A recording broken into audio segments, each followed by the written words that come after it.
오케이. 그 이전 시간에 이퀴리브리움 컨스탄트에 대해서 이야기를 했고, 다음과 같이 보통 나타내고, 아래쪽은 리액탄트, 그리고 위쪽은 프로덕트, 그리고 스토이키오 케미스트리 화학 양론에 의해서 2, 3 뭐 된다라고 말씀을 드렸었습니다. 다시 보면 다음과 같은 게 되겠죠. 이렇게 표현을 한다라고 말씀을 드렸고, 그리고 그 다음에 우리가 이야기했던 것 중에 하나가 그리고 이제 이걸 가지고 이퀴리브리움 컨스탄트를 가지고 쭉 이야기를 하면서 그 다음에 이제 세 가지를 이야기했습니다. 엔탈피, 그리고 엔트로피, 그리고 깁스,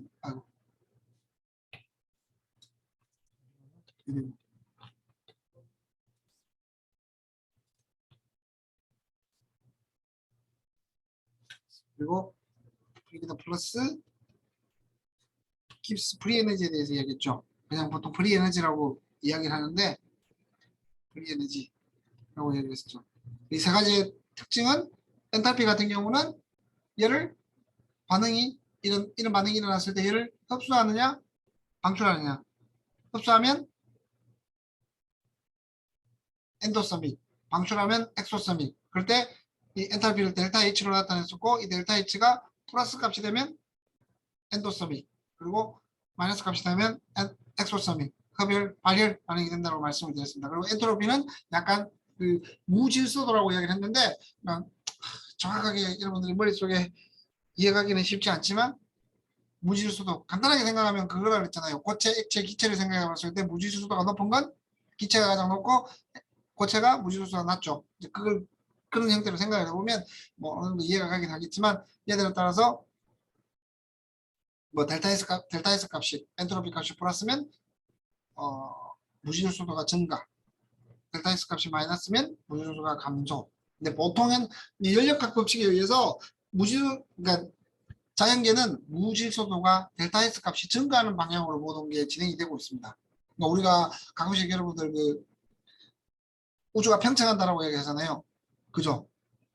우주가 뭐 지속 얼마나 팽창하고 있다는 얘기 들어보셨죠? 이거는 어찌 보면 우리의 엔트로피가 증가하는 방향이에요. 왜냐하면 똑같은 공간 안에서 똑같은 물질이 있는데 부피가 커지면 무질서도가 증가하겠죠. 똑같이 고체가 액체와 기체를 생각해 보면 되겠죠. 그래서 이런 것들이 무질서도를 증가시키는 거고 우리 자연계는 무질서도가 계속적으로 증가하는 방향으로 흘러가고 있다고 생각하시면 돼요.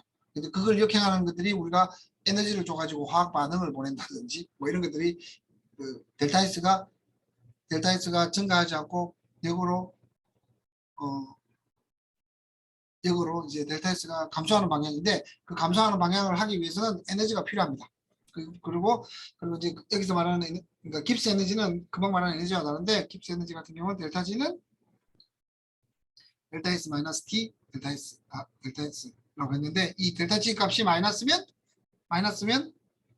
그쪽 방향으로 플러스면 반대 방향으로 가는 형태가 된다라고 말씀을 드렸습니다. 이 세 가지를 기억해 두시면 되고 그리고 델타 G를 뭐 델타 GO 플러스 RT 로그 Q 뭐 이런 값들 이야기했었고 걔들에 대해서 잠시만 다시 이야기를 했었고 그리고 그 다음에 이야기했었던 게 뭐 템퍼러처가 올라가면 르샤틸리의 원리라고 이야기를 했죠. 평형 상태에 있는데 어떤 물질이 증가하게 되면 다시 평형 상태로 가야 되잖아요. 이 값에 맞는 평형 상태로 가야 되잖아요. 그죠? 그래서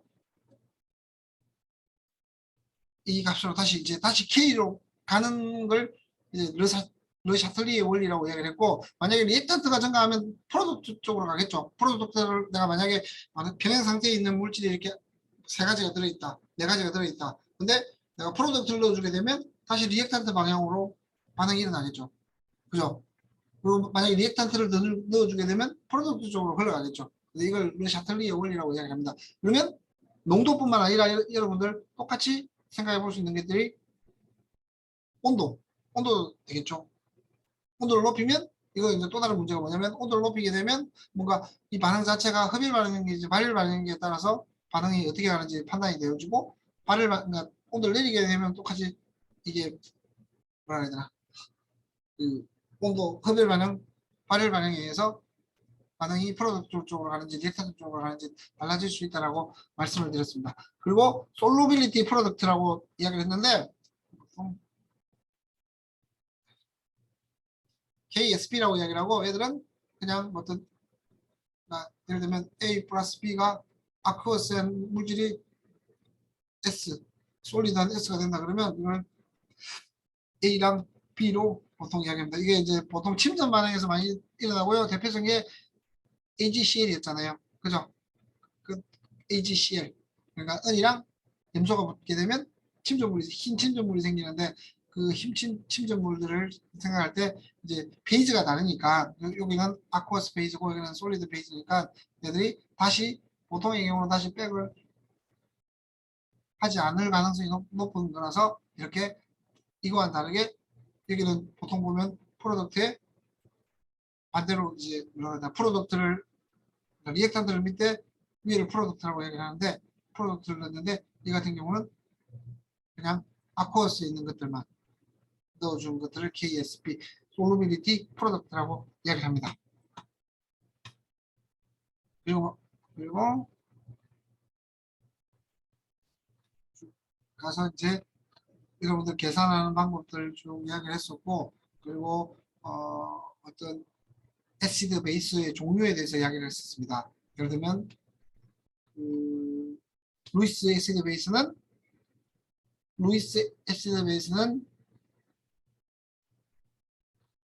어떤 모양이었고 그리고 우리가 보통 생각하는 건 프록틱 애시드 베이스라고 이야기했잖아요. H를 밖으로 내보내면 애시드, H를 받아들이면 베이스. 그러니까 대표적으로 프로틱 애시드는 여러분들 카르복실릭 애시드 또는 카르복실릭 애시드가 대표적인 거고 베이스 같은 경우는 아민 그룹들이 대표적인 거라고 생각하시면 될 것 같습니다. 그래서 여러 가지 설명을 쭉 했었고 그런 다음에 뭐 pH에 대해서 이야기했죠. pH는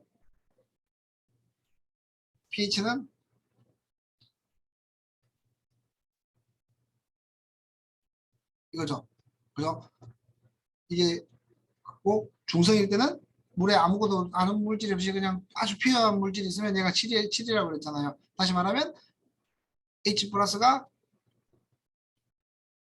10의 마이너스 7성몰 그리고 OH 마이너스가 10의 마이너스 7성몰이 있다라고 생각을 하면 되고 있다라고 생각하시면 될 것 같습니다. 그래서 이걸 가지고 H 플러스 이온이 많이 올라가게 되면 pH가 낮아지게 되고 H 플러스 이온이 줄어들게 되면 pH가 증가하게 되는 형태가 되겠죠. 걔들을 가지고 끝에 이제 제가 오렌지 주스라든지 우유라든지 뭐 사과 주스들이 pH가 어떻게 되는지 말씀을 드렸었고 그리고 오늘 할 내용은 이겁니다. 그러니까 약산과 산과 염기의 세기에 관해서 이야기를 하도록 하겠습니다. 여러분들 솔직히 여러분들 그 한번 다른 것들은 많이 못 보더라도 이건 한번 봤을 때 HCl 실험할 때 많이 한두 번씩 봤을 건데 이게 강산 중에 하나인데 이보다 더 센 산들도 많습니다. 다음과 같이 되게 되겠죠. 스트롱 베이스. 스트롱 베이스는 뭐냐면 보통 우리가 스트롱 강산과 약산의 기준을 저는 그냥 뭐 정확한 기준이 있기는 아닌데 다음과 같이 나타낸다 그래요. pK 밸류가 2.58보다 높으면 강산, 약산이라고 하는데 pK 밸류는 나중에 말씀을 드리도록 할게요. 그 구분하는 것들은 나중에 말씀을 드릴 거고 그냥 강산의 종류는 HCl, HBr 등등 이렇게 있고 그리고 스트롱 베이스, 강염기 같은 경우는 리튬, 수산화, 소디움, 뭐 KOH 이런 것들이 스트롱 베이스입니다. 근데 여기서 하나 또 주의해야 될 게 HF 같은 경우 우리가 보면 네, 잠시만요. F 뿌륨 요 이렇게 되잖아요. 그죠? 근데 HCl이랑 HBr이랑 HR 얘들은 엄청나게 강산인데 HF는 위크 엑시드예요. 그 이유가 스트롱 하이드로젠 본드 수소 결합이 있으면 보통 수소 결합을 강하게 하면 위크 엑시드인데 그렇다고 해서 이게 HF가 그렇게 약한 엑시드가 아니에요. 그러니까 얘들에 비해서는 좀 약하다 그러지 그래도 강산 축에 그러니까 산의 세기가 센 편에 속합니다. 근데 지금 여기서 강조하는 건 뭐냐면 수소 결합을 강하게 이루게 되면 그 원래 생각하던 것보다 더 약산으로 변한다라고 말씀을 드릴 수가 있습니다. 자, 이제 이 약산을 이야기할 때 다음과 같이 이야기할 수 있습니다. 어떤 특정한 물질 HCl이라고 생각합시다. HCl을 H2에 넣어주면 Cl-가 생기겠죠. 그죠? 다시 말하면 이 HCl이라고 생각했을 때 HCl의 K의 값은 HCl에다가 H 플러스 그리고 Cl-를 이야기하는 거예요. 이걸 우리가 pKa라고 해요. Acid Dissociation Constant. 근데 뭐 Acid Dissociation Constant보다 그냥 Ka라고 또는 pKa, Ka라고 이야기를 해요. 똑같이 그러면 pKa는 뭐겠어요? 마이너스 로그 Ka 값이겠죠? 그죠? 똑같은 거고 베이스 같은 경우는 KB, 베이스 하이드롤리시스 콘스탄트 그냥 KB라고 부릅니다. 그리고 pKb 마이너스 로그 KB가 되겠죠. 얘들은 얼마나 산이 세기가 센지, 얘들은 얼마나 연기의 세기가 센지라고 판단하는 기준이라고 생각하면 돼요. 근데 여러분들 거의 대부분 pK의 값만 많이 사용해요. 왜냐면 이 반응을 역으로 돌리면 솔직히 말하면 이 반응이 이렇게 된다고 합시다. 이렇게 된다고 합시다. 근데 반대로 한번 써봅시다.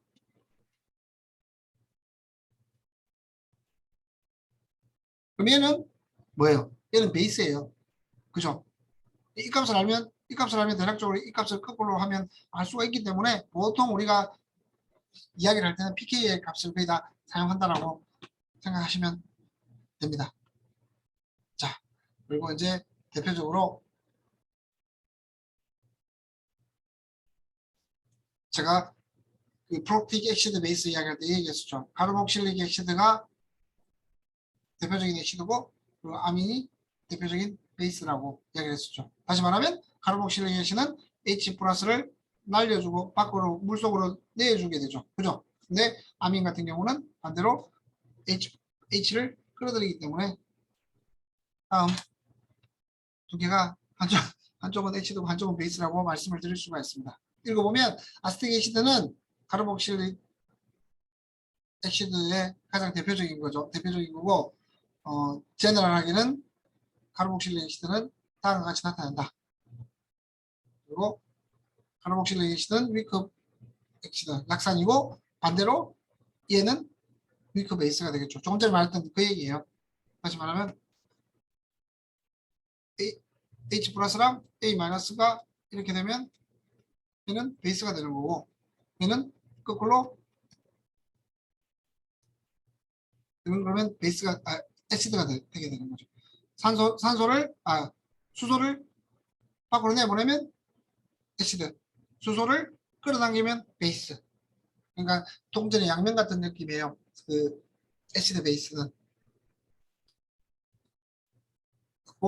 얘의 pK 값이 Ka 값이 이렇게 돼요. 그러면 제가 얘들의 pK 값을 한번 계산해 볼게요. 나중에 알려드리는데 pK 값이 얼마냐면 잠시만요. 보면 마이너스 로그에 1.75에 10의 5승 마이너스 5승이니까 일단 5를 하고 마이너스 로그에 1.75죠. 제가 로그 1.75를 한번 계산해 볼게요. 1.75에 잠시만요.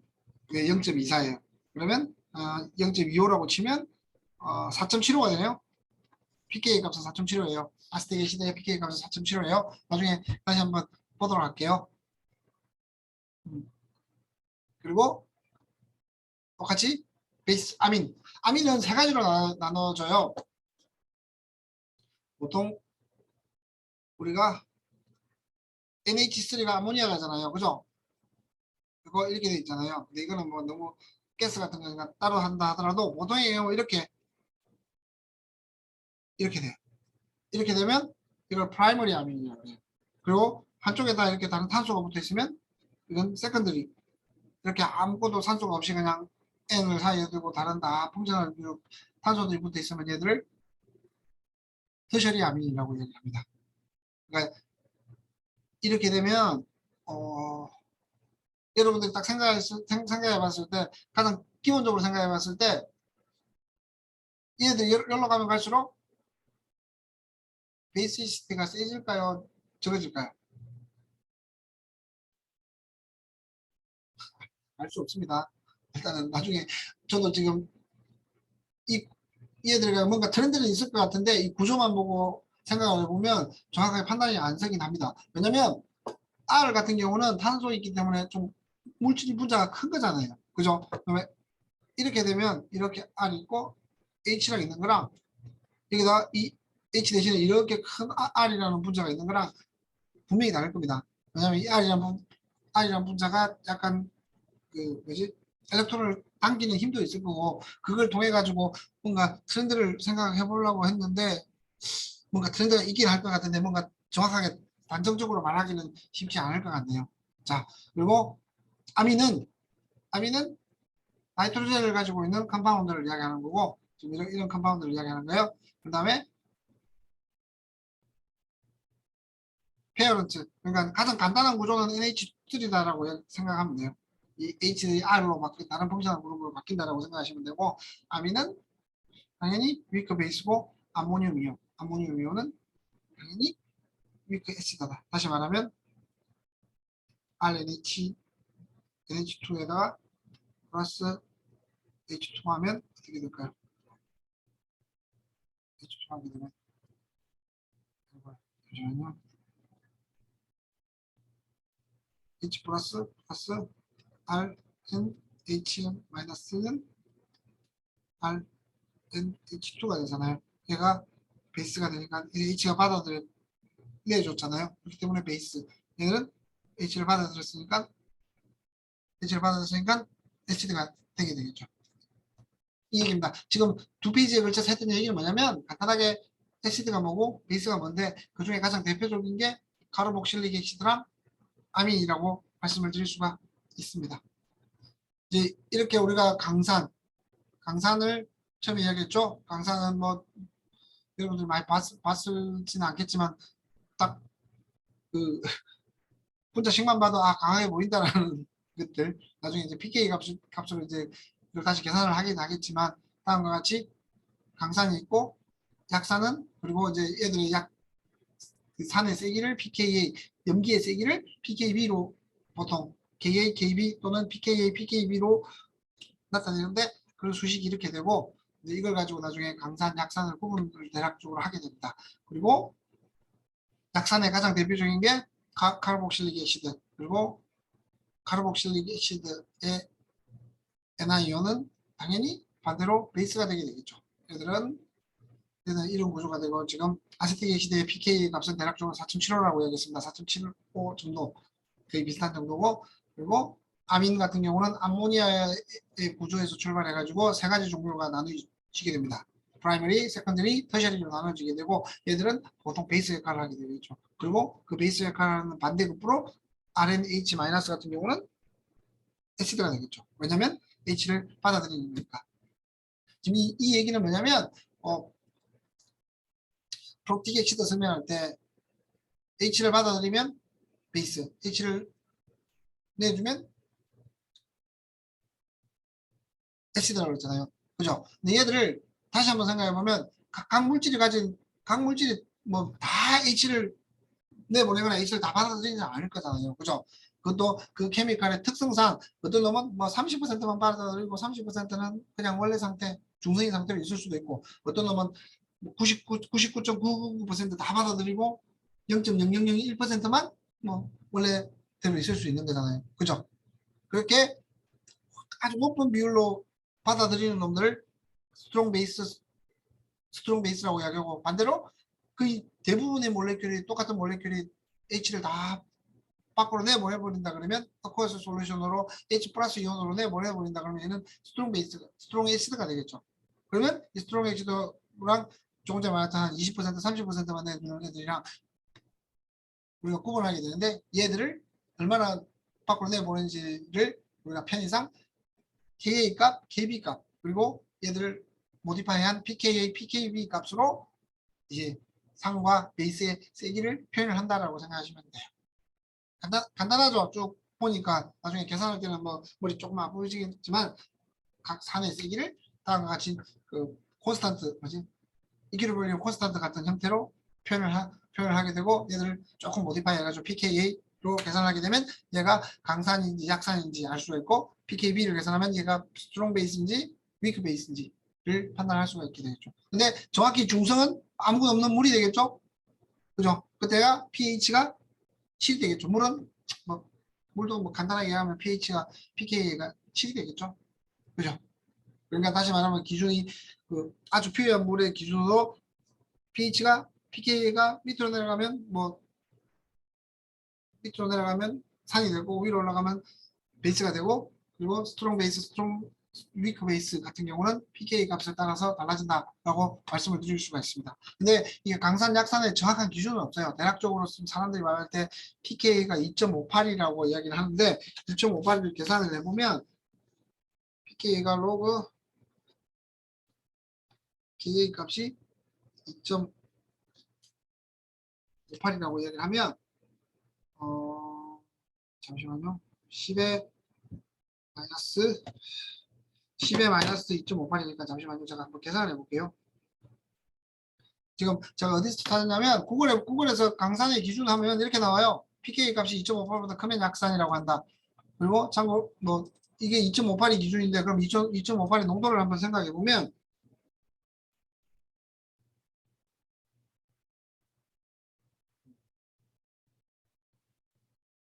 됐고 여기다가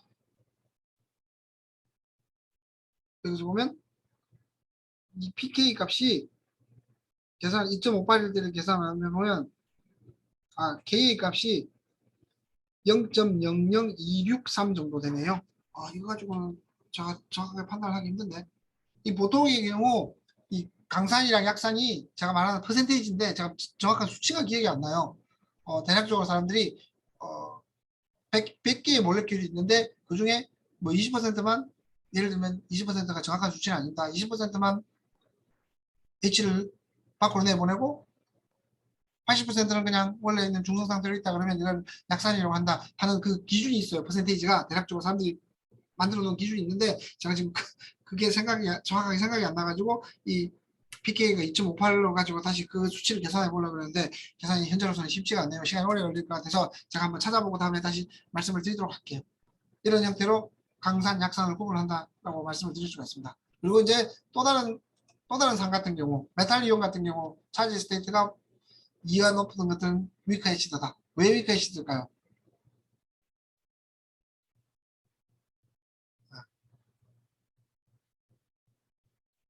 다음과 같이 그러니까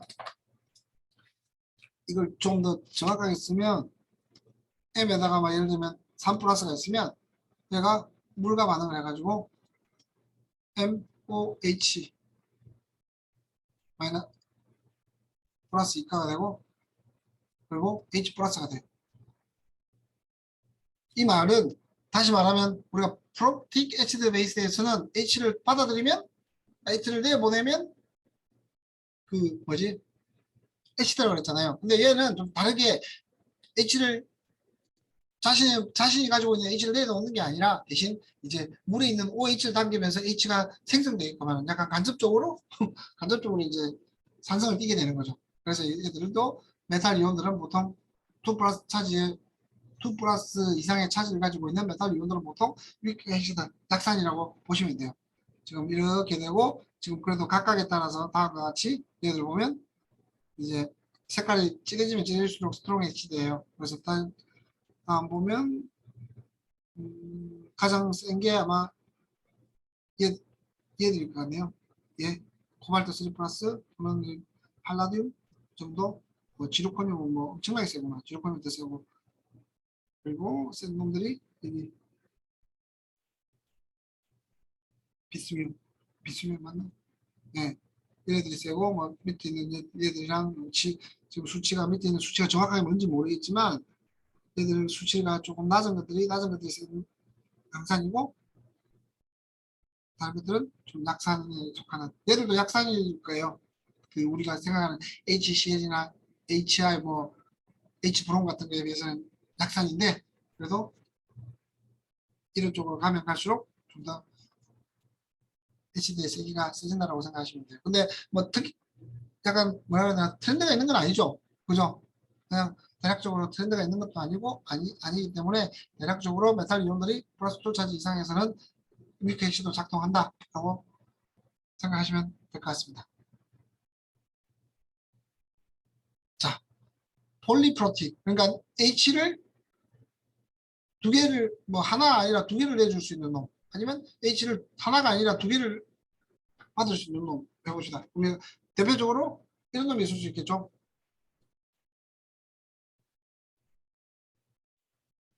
이런 거 밑에 보이는 얘가 되겠죠. 얘는 이게 없는 상황이지만 옥살리 게시다 이런 게 없는 상황이지만 카르복실레이시다 양쪽에 두 개 있는 거 똑같이 아민도 그렇게 할 수 있어요.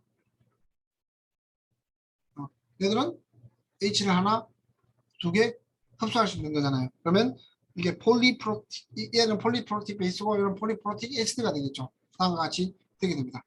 그럴 경우는 pK 값을 Ka 값을 두 개로 나타냅니다. 첫 번째 나타낼 때, 첫 번째 나갈 때 어떻게 되는지. 얘들은 뭘까요? 얘들 다시 말하면 얘들은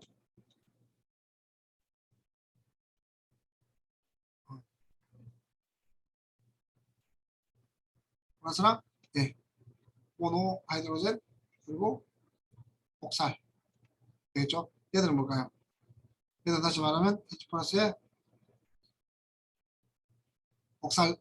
옥살레이트랑 얘는 모노 하이드로젠 옥살레이트를 값을 나타내는 거죠. 이제 더블로 H가 내보낼 수 있는 H가 두 개가 있으면 다음과 같은 그들이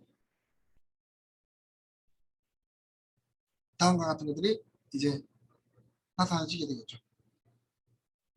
그러니까 두 개가 있으면 K 하나 나갈 때 KA1 두 개 나갈 때 KA2라고 생각하시면 될 것 같습니다. 그러면 좋습니다. 오케이. 교수님, 지금 우리는 계속적으로 그 카르복실릭 애시드 베이스 또는 뭐 강산에만 다뤘는데 예를 들면 교수님 사람들이 교수님도 좋아하고 사람들이 좋아하는 알코올 한번 생각해 봅시다. 알코올은 pK 값이 어떻게 됩니까? 계산을 할 수 있습니다. 근데 얘들은 어느 정도 내보내지만 얘들은 거의 안 내보내요. 다시 말하면 얘를 한번 생각해 봅시다. 그러면 H 플러스가 되겠죠. 이렇게. 그죠? 그래서 얘들 수치가 너무 낮아서 얘들 수치가 너무 낮고 얘들 수치가 너무 커가지고 거의 0에 근접하게 돼요. 0에. 그래서 0에 근접하기 때문에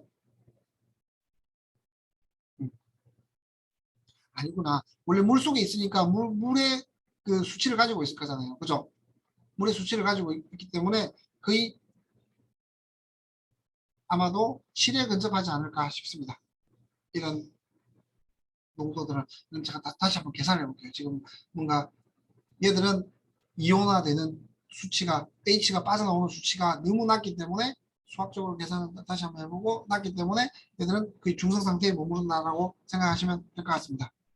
지금까지 이제 애시드 베이스를 했고 똑같이 이제 뭐 이거 같은 경우는 세 개인 거죠.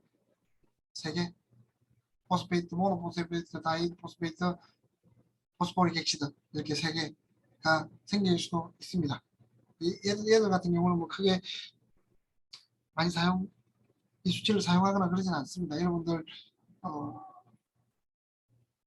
네, 포스페이트가 어찌 보면 바이올로지에서 가장 중요한 케미컬 중에 하나예요. 왜냐하면 얘들이 단백질이 포스포레이션 되면서 액티베이션 되거나 디액티베이션 되거나 이런 일들이 워낙 많기 때문에 그 셀과 셀 또는 단백질 내의 시그널링에 가장 영향을 많이 미치는 게 얘들입니다. 그래서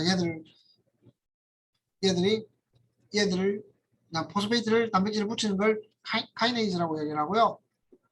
그리고 단백질을 포스페이트를 떼어내는 걸 포스파테이즈라고 얘기해요. 얘들의 작동에 의해서 엄청나게 많은 것들이 일어납니다. 지금 사람들이 생각할 때 이 카이네이즈의 역할에 따라서 지금 엄청나게 많은 암세포들이 일어난다. 그래서 얘들이 시그널링을 잘하게끔 계속적으로 뭔가 일을 해주기 때문에 셀이 시그널을 받아서 계속적으로 뭔가 일을 하고 적폭이 되고 얘들이 암이 된다고 생각해가지고 지금 많은 사람들이 이 카이네이즈를 작동을 못하게끔 하는 스피시픽한 케미칼이나 단백질들을 만들어서 약으로 많이 사용하고 있어요. 지금 네, 수없이 많은 카이네이즈 이니비터들이 항암제로 많이 나와 있습니다. 근데 뭐 아직까지는 접목을 못했다고 이야기를 하니 접목을 못했다고 이야기를 하니 아직까지 뭐 완벽하게 정리된 건 아니고 계속적으로 개발하고 있는 상황이죠. 그러면 그렇게 되면 이제 향후 10년 후에는 뭐 좀 더 많은 것들이 나오고 좀 더 에피션시가 좋아지고 하면 암도 뭐 완벽하게 없애지는 못하겠지만 그래도 어느 정도 사람들이 컨트롤할 수 있는 수준까지는 향후 한 30년 정도 올라올 거예요. 그러면 여러분들의 평균 수명도 다시 한 30년 정도 늘 거예요. 그러면 오늘 같은 날 이제 30년이 넘다고 생각해 보면 120살인데 120살에 3분의 2면 이제 40살까지는 어린이가 된다라고 말씀을 드릴 수가 있는 거죠. 네. 하여튼 쓸데없는 얘기를 했는데 이렇게 포스페이트 같은 경우는 산소를 끌어들일 수 있는 게 세 가지니까 이거 같은 경우 포스포릭 애시드는 밖으로 내볼 수 있는 게 세 가지잖아요. 그래서 pKa, pKb가 세 가지로 나타난다라고 말씀을 드릴 수가 있습니다. 이건 이제 옥살릭 애시드의 pK1, K1, Ka1, Ka2 값을 계산해서 시름치를 얻은 겁니다. 자, 그러면 우리가 pKa 값과 pKb 값을 한번 생각해 봅시다. 여기서 pKa 값은 어떻게 되죠? Ka 값은 다음과 같습니다. 그죠? KB 값은 반대로 여기 물은 제외시켜준다고 얘기했잖아요. 물은 농도가 너무 높기 때문에 보통 솔벤트 같은 경우는 제외시켜주고 다음과 같이 나타난다 그랬죠? 다음과 같이 나타났습니다. 그러면 얘들을 두 개 합해봐요. 합해보면 없어지고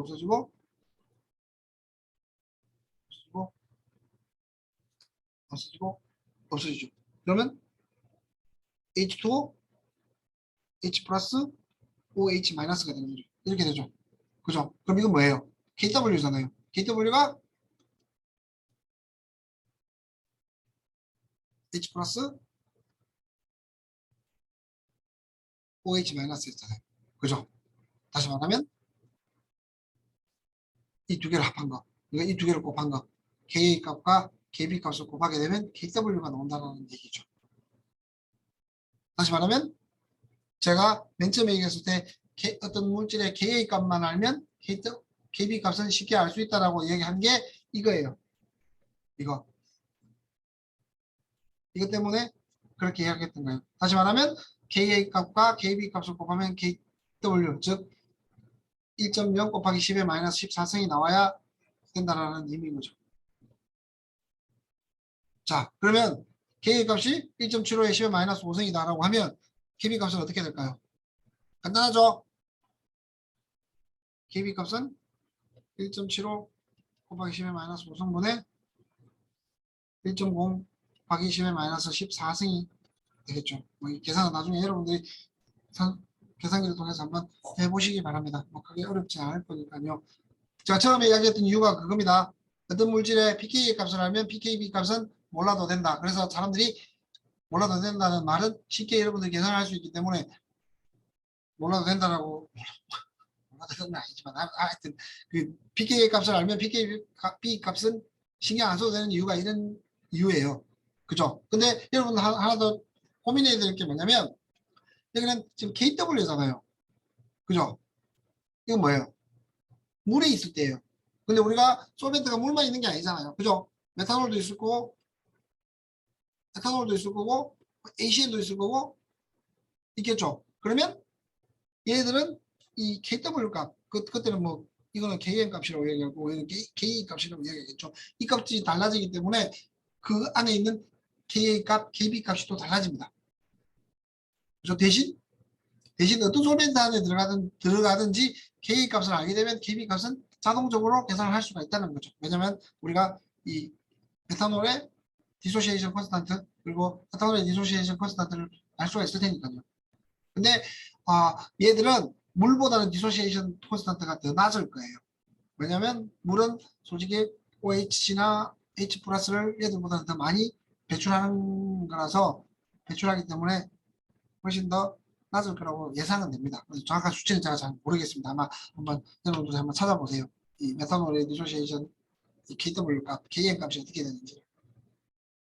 다시 말하면 KA 값을 알면 KB 값을 알 수 있고 그 비율은 KA 곱하기 KB는 보통의 KW. 근데 KW는 물을 솔벤트로 했을 때고 그때 값은 1.0 곱하기 10의 마이너스 14세인데 만약에 메탄올, 에탄올, 아스토나이트로 바꿔주게 되면 이 KW 값이 다른 수치 KM, KA로 바뀌게 되겠죠.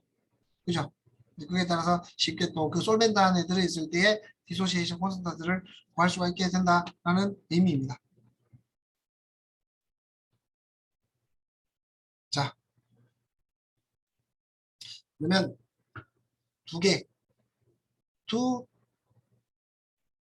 투 다이프로틱 액시드와 그들의 컨주게이션 베이스라고 생각해 보면, 자, 여기는 KA2 두 개가 있잖아요. 두 개가 있을 때 이렇게 돼요. 그러면 KA1 값이 다음과 같고 K2B 값이 다음과 같이 나왔어요. 똑같은 거예요. 하나 더 추가된 거예요. 그냥 KA2, Q2 똑같이 하면 KA1과 KA1과 KB2는 KW, KA2와 KB1은 KW.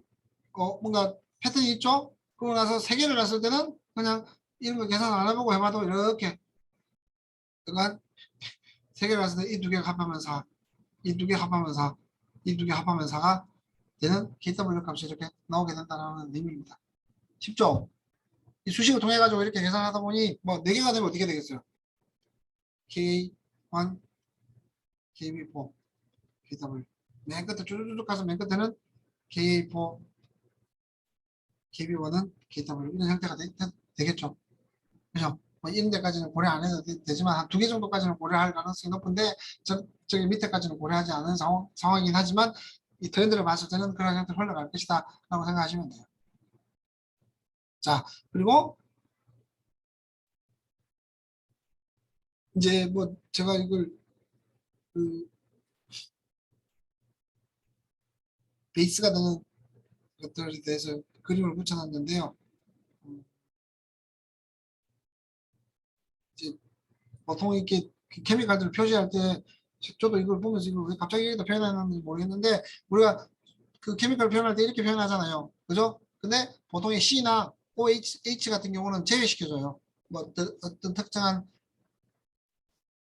그 펑셔널 그룹으로 끝나지 않는 이상은 다음과 같이. 그리고 이렇게 대시가 되어 있는 거는 뭐예요?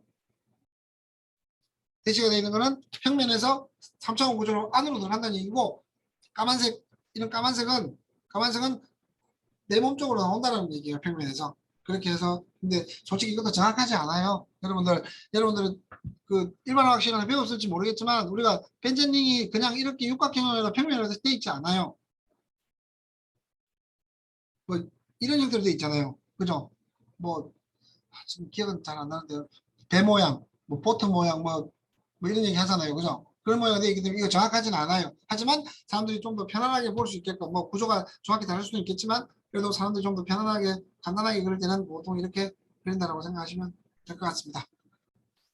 네, 오늘 수업은 여기까지 하고 혹시 질문? 지금 여러분들 제가 그 뭐지? 잠시만요.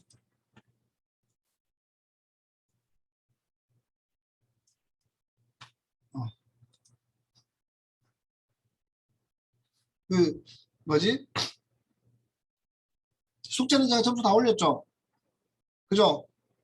혹시나 숙제에 대해서 뭔가 클레임할 게 있으면 다음 시간 전까지 해주세요. 뭐 뭔가 합산이 잘못됐다거나 뭐 이런 것들이 있을 수는 있을 거예요. 근데 제가 거의 뭐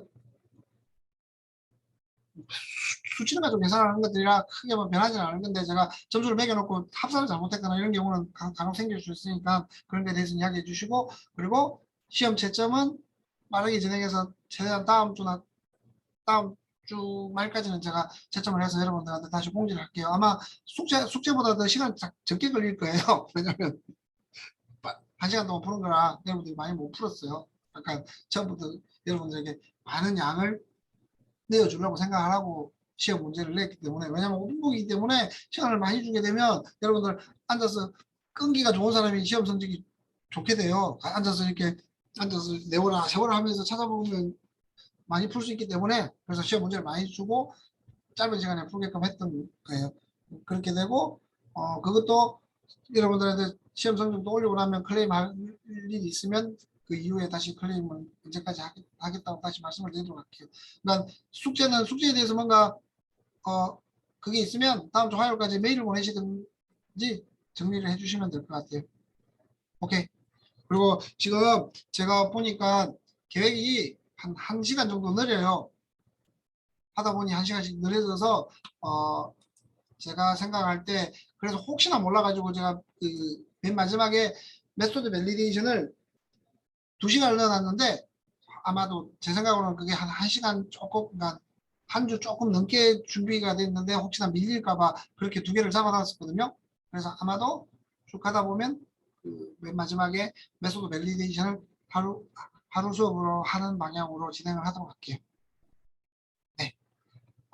그리고 혹시나 질문이 있거나 하면 이제 뭐 혼자서 질문 하고 싶으면 남아 계시고 오늘 수업은 여기서 끝내도록 할게요. 어린이날 그 이렇게 와서 수업을 듣고 했는데